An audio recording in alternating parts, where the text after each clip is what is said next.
అన్నా ఇప్పుడు మన వైసీపీ ప్రభుత్వం గురించి తీసుకుంటే ప్రతి వస్తువు కొనే దగ్గర వైసీపీ ప్రభుత్వాన్ని గుర్తు చేసుకుంటున్నారు. ఎందుకంటే ఉప్పు కొనాలన్నా పప్పు కొనాలన్నా ప్రతి దాని మీద రేటు పెరిగిపోయింది, అనవసరంగా ఓటేసినాం. కూరగాయలు కొనాలన్నా ప్రతిదానికి వైసీపీ ప్రభుత్వం తిట్టుకోవడం తప్ప ఇంకా అనవసరంగా సీట్ ఎక్కించినామని ఫీల్ అవుతున్నారన్న ప్రజలు మాత్రం. రోడ్లు అన్న అక్కడ తిప్పారపాటు దగ్గర చూసినట్లయితే అన్న అక్కడ చూసారు కదా తిప్పారపాటు దగ్గర అక్కడ 3 యాక్సిడెంట్లు అయ్యి 3 చనిపోయారన్న.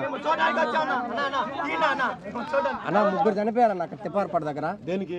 యాక్సిడెంట్ అయ్యేసి అంటే ఆ గుంటలు ఉంటాయి కదా, స్లోగా వెళ్ళిపోయి వెనకాల స్పీడ్గా వచ్చి లారీ గుద్దేసి ఒకరు చనిపోయారు. బైక్ యాక్సిడెంట్ జరిగి అక్కడ తిప్పారపాటు అక్కడ వాళ్ళే 3 చనిపోయారన్న. అక్కడ ఊరికే ఏంటంటే తూతూ మంత్రంగా చేస్తారన్న. వస్తారు ఊరికే దుమ్ము పోస్తారు, అలా సర్దేస్తారు అంతే వెళ్ళిపోతారన్న. అది అసలు ఎవరు దాన్ని కాంట్రాక్ట్ తీసుకున్నారు ఏమో కానీ మనకు తెలియదు కానీ అన్న, ఏదో తూతూ మంత్రంగా చేస్తున్నారు, అట్ట తట్టుకుని వెళ్ళిపోతున్నారు అన్న.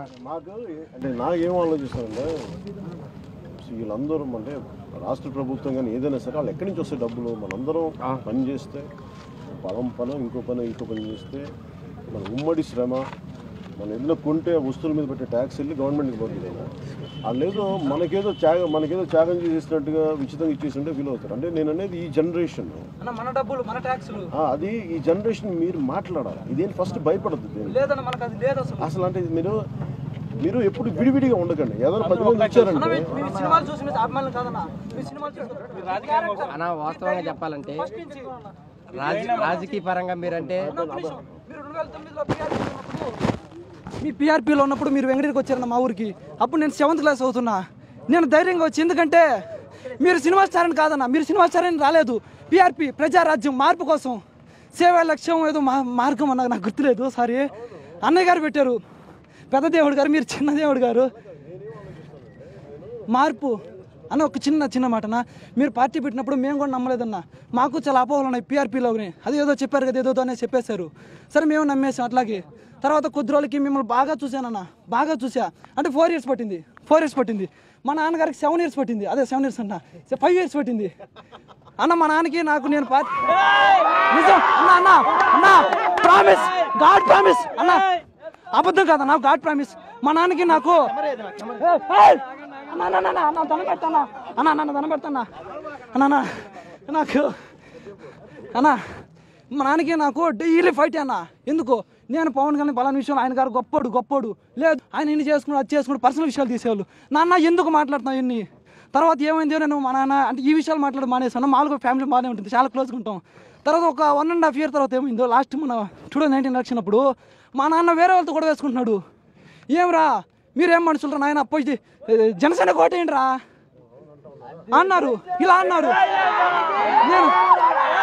నేను అడిగా, నానా ఏంది నాన్న, ఎవరు చెప్పారు నీకు, ఎందుకు ఇట్లా మాట్లాడుతున్నా అంటే, నువ్వు చెప్పలేదు నాకు తెలుసు, నేను కూడా గమనించాను, నా కొడుకే మాట్లాడుతున్నప్పుడు నేను అంతే గమనించాలి కదా అనేసి అన్నారన్న. అక్కడే మార్పు మొదలైందన్న. మళ్ళీ మాలో యువతలో కాదు, పిల్లల్లో కాదు, పిల్లలు మాతో పాటు చిన్న పిల్లలు వచ్చి స్కూల్ పిల్లలు కూడా వాళ్ళు మీరు సినిమా స్టార్ అని రాలేదన్న. అన్న నాకు ఇంక వేరే పనే లేదన్నా, నాకు బోర్ కొడితే మీ సాంగ్స్ వింటా, లేదంటే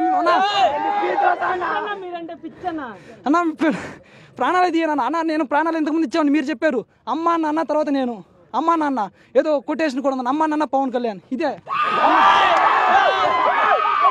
కాకపోతే అన్న నాలుగో ప్లేస్, అమ్మా నాన్న మా అన్న తర్వాత మీరు అన్న.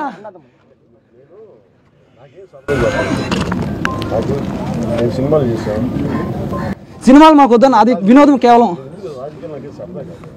నాకు తెలుసన్నా విపరీతంగా కరప్షన్ పెరిగిపోయింది. అది నేను ప్రతి ఓటుకి మనం 2,000 ఇచ్చి కొనుక్కుంటే ఇప్పుడు రావడానికి ఎవరు ఎందుకు బయటికి రారంటే వాళ్ళకి నైతికంగా మనం కోల్పోవట్లేదు. 2,000 రూపాయలు ఇచ్చి ఓటు కొనుక్కున్నాను. అదే అన్న ఈ విషయం కూడా చెప్పండి. నాకేం సరదా కాదు, నాకు చాలా బాధ్యతగా వచ్చాను. ఎందుకంటే నేను చిన్నప్పుడు నుంచి చూసాను ఏదో మార్పులు. మనకి పుస్తకాలు ఏం చెప్తారు, చెప్తారు అన్న, పుస్తకాలు ఎప్పుడు హిస్టరీలో ఉంటే జరిగిన విషయాలు మాత్రమే. చంద్రశేఖర్ ఆజాద్ గురించి చెప్తారు, కానీ రియల్ లైఫ్ లో వీళ్ళందరూ కూర్చోబెట్టి ఈ స్థాయిలో ఉంటే మనం ఎట్లా చేస్తాం, ఏదో మార్చాలి కదా. నేనేమనుకున్నా సినిమాలు చేస్తాం కాకపోతే మనదైనా నేను దేశభక్తి పాటలు ఎందుకు పెట్టేవాడిని అంటే కూర్చోబెట్టి ఎవరన్నా వేరే రకాల పాటలు నీకు తెలిసి అన్న నాకు అప్పుడు అది మా చిన్నప్పుడు అవి సినిమాలు కూడా మాకు అర్థం కావన్నప్పుడు ఎందుకు చేయనంటే దేశభక్తి పెంచకపోతే ఇది మన దేశం. ఎందుకంటే కొద్దిమందికైనా హక్కు గ్రామంలో, మీ గ్రామంలో 5 మందికైనా హక్కు, మనందరికీ లేదా? అందరికీ దారిలో వస్తా ఉంటే నువ్వు రాకూడదు అంటారు. నాకేం వాళ్ళు ఎవరన్నా వాళ్ళ అవినీతి, వాళ్ళకి భయం, ఎక్కడ ప్రశ్నిస్తారు, ఎక్కడ బహిర్గతం అయిపోద్ది వాళ్ళ అవినీతి అనేసి భయం. నాకు బేసిక్గా సరదా కదా గొడవ పెట్టుకోవడం ఎవరితో. నాకేం సరదా, నా సినిమాలు చేసుకోవచ్చు వదిలేసి. నేనేమనుకున్నానంటే ఇప్పుడు మీరందరూ ఉన్నారు కదా, ఇప్పుడు మీరందరూ ఇలా రోడ్ల మీదకి వచ్చి మీరు చైతన్యం, మీరు ఒక మార్పు కావాలని కోరుకు నాకేముంటుంది? ఇప్పుడు నువ్వు డబ్బులు సంపాదించుకుంటావు, నాకేం డబ్బులు ఇస్తావా? లేదా నువ్వు డబ్బులు ఇస్తే నాకేం వస్తుంది కొత్తగా జీవితం? నా పొట్టకు ఎంత తింటావు? ఇంతే తింటాం. ఎన్ని కార్లు తిరుగుతావు? 10 కార్లు తిరగలేక 10 కార్లు ఉన్నాయి కానీ. అందుకే నాకు అలాంటివి కాదు. నాకేముందంటే మన స్వాతంత్రం కోసం చాలామంది చాలా ప్రాణత్యాగాలు చేశారు. నాకు వాళ్ళందరినీ చదువుతున్నప్పుడు ఏమనిపిస్తుంది, మనం ఎందుకు ఎంతో కొంత బాధ్యతగా బతకాలి కదా మనం. ఈ ఉద్దేశంతో పెట్టుకొని నేను ఖాళీగా కూర్చునే కంటే కూడా మన పని మనం చేద్దాం. అందుకని దేశభక్తి పాటలు ఎందుకు పెట్టామంటారు, మన దేశం మన కోసం ఇంతమంది త్యాగం చేశారు. అది నేను బతికాను. అది ఒక్క నిమిషం బతికాను నేను. జనసేన పెట్టడం నాకు సరదా కాదు, నేను చాలా బాధ్యతగా పెట్టా. కానీ అందరు నమ్మరు. ఎందుకు నమ్మరంటే ఒకటి ఇలా వచ్చి ఎలా వస్తాడు, ఇంత డబ్బు సంపాదించుకొని ఏదో నాకేమన్నా అధికారం. నిజంగా ఇప్పుడు నువ్వు ఇంత ప్రేమతో మాట్లాడారు, మీరు అందరూ ఇంత ప్రేమతో కూర్చున్నారు విను. అలా కాదు, అదే సమాజంలో మార్పు అనే దాని గురించి కదా. నాకు అది చాలు. నాకు నిజంగా ఎవరికైనా ఓడిపోతే ఏమనిపిస్తుంది? భయం వేస్తుంది కదా. కాదు నాకు అసలు ఓడిపోయినట్టు అనిపిస్తుంది ఇప్పుడు. ఎందుకంటే నాకు ప్రయాణం ఎప్పుడు మార్పు వచ్చే వరకు నా ప్రయాణం అట్లాగే ఉంటుంది. అందుకని నేను ఎందుకు ఆగానంటే మీరు అక్కడి నుంచి నడిచి వస్తే ప్రతి చోట ఇలా ఆగి మాట్లాడాలంటే, కానీ ఇంత డిసిప్లిన్గా అందరూ ఉండరు కాబట్టి, ఇంత పద్ధతిగా ఉండరు కాబట్టి నేను ఆగను. ఒకటి నువ్వు చెప్పు,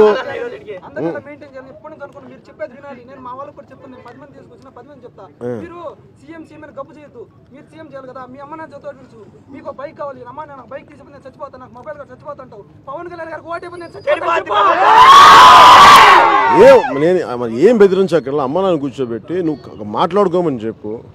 ఈరోజు వాళ్ళు ఇప్పుడు నేను ఇది కులాల గురించి ఎందుకు మాట్లాడంటే, మనం అందరూ అన్ని రండి సార్ రాయా బయట బయట అబ్దుల్ ఖాదర్ అంటే ఇది దాన్ని పెట్టాలి.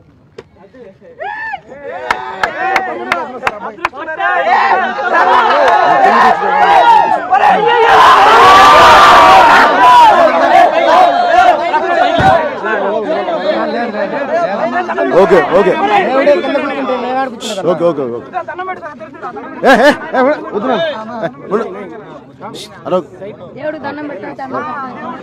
విను. ఇది ఎందుకంటే నేను నిన్న ఒక సభలో మాట్లాడుతా ఒక కథ చెప్పాను. అదేంటంటే చిన్నప్పుడు నెల్లూరులో నేను తెలుసుగా దర్గా మీద చదువుకున్నాను. అక్కడ 3 కాళ్ళ ముదస్సులని కథ ఉండేది. ఆడేంటంటే ఒక పెద్ద ఆయన, ఓ పెద్ద మైక్ లేదు, నేను ఎక్కడ గొంతు మీరు, ఓ పెద్ద ఆయన ఒక 3 కాళ్ళు అంటే 2 కాళ్ళ మీద నడవలేక కర్ర పట్టుకుని నడిచే ఆయన ఇలా రోడ్డు మీద కూర్చొని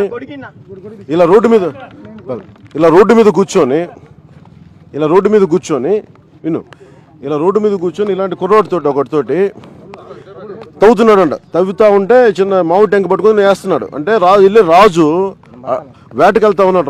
రాజు ఇల్లు అడుగుతా ఉన్నాడు, అరే ముసలోడా నువ్వు ఏంట్రా, నీకు ఎంత కోరికరా, నువ్వు ఈ మామిడి టెంక నాటితే చెట్టు వచ్చేస్తుంది, దాని కాయలు తినేద్దాం, అంతకాలం బతుకుంటామని కోరిక నీకంటే, లేదయ్యా నా మనోడు తరం కోసం అని చెప్పాను. జనసేన ఎందుకు ఉందంటే నా కోసం నాకేదో అద్భుతాలు జరుగుతాయి నేను నమ్మట్లా. మీరు సీఎం అంటే నేను సీఎం అయిపోతే కలాలి, కానీ నాకేం వస్తుంది సీఎం అని, నాకేం కాదు. కానీ మీ జీవితంలో మనోడు ఉన్నాడు, రేపొద్దున ఎంత నాన్న వయసు నీకు? 17. తనకి ఇంకొక 10 ఏళ్ళు అయ్యాక తనకేమో వాళ్ళు ఏదో తన కాళ్ళ మీద తనకు నేర్చుకున్న విద్య దాని మీద ఒకటి వస్తే దాని మీద కూర్చోబెట్టి అదని సంపాదించుకుంటే రేపొద్దున తన పిల్లలు బాగుండి తన దేశంకి ఏదైనా చేయగలిగితే నాకు అది చాలు. అంతకుమించి నాకు వేరే కోరిక ఏం లేదు. కాకపోతే ఇది ఎవరు నమ్మరు. ఎందుకు నమ్మరంటే ప్రతి ఒక్కళ్ళు మనం వాడేసుకునే వాళ్ళు తప్ప ఇచ్చేవాళ్ళు అందుకే నమ్మరు. అందుకని అలాగే అబ్దుల్ ఖాదర్ గారు కూడా చెప్తా ఉన్నా, నేను మతం మీరు చెప్పండి అబ్దుల్ ఖాదర్ గారు, నేను ఏ రోజు కూడా నమాజ్ వచ్చేటప్పుడు నా సభను ఆపేస్తాను ఎప్పుడు, అది గుర్తుపెట్టుకోండి. మీరు చూసింటారు చాలాసార్లు. దేనికి అంటే మన దేశంలో అన్ని మతాలకి సమానమైన విలువ ఉంది ఇక్కడ. అది హిందువు కానీ ముస్లిమ్స్, భిన్నత్వంలో ఏకత్వం.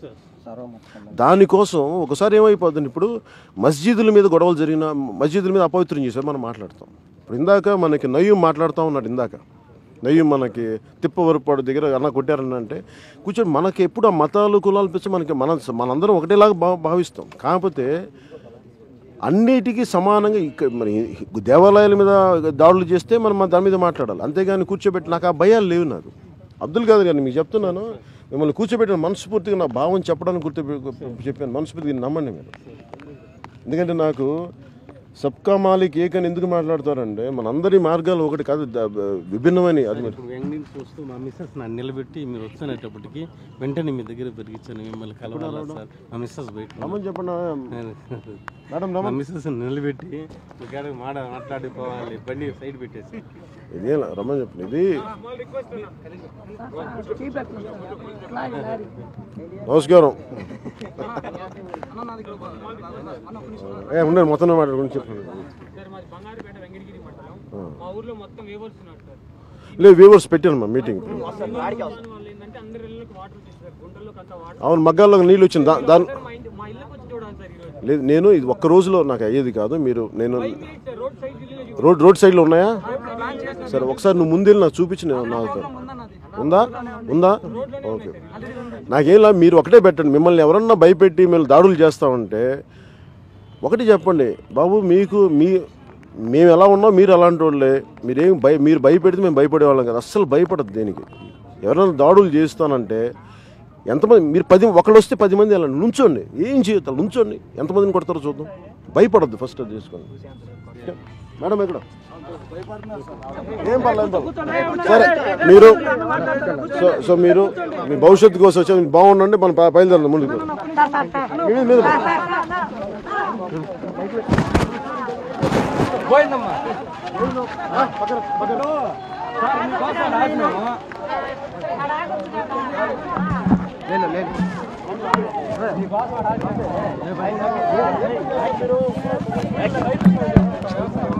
సత్యాబాయ్ సైడ్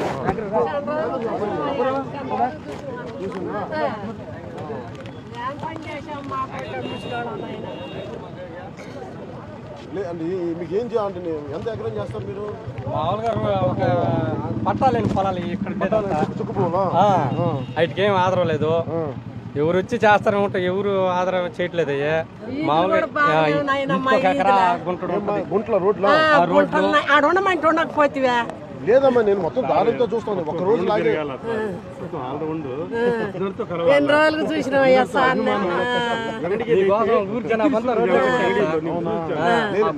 రోజు లాగేది కదా, నేను మొత్తం చేసుకుంటూ వెళ్తాను. నేనేంటంటే నేను ఒక్కడిని చేయలేను కాబట్టి నేను తిరిగి ఇట్లా ఎందుకు ఆగుతానంటే ఆ మనసు మీకు తెలియడానికి నేను ఆగేది చెప్తాను.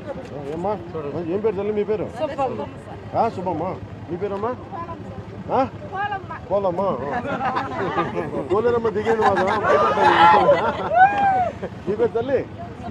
సుభాష్ని. మీ పేరమ్మా? వనమ్మా. వనలక్ష్మిలా దిగారు, మంచి సందర్భం. ఉంటా. అవునా?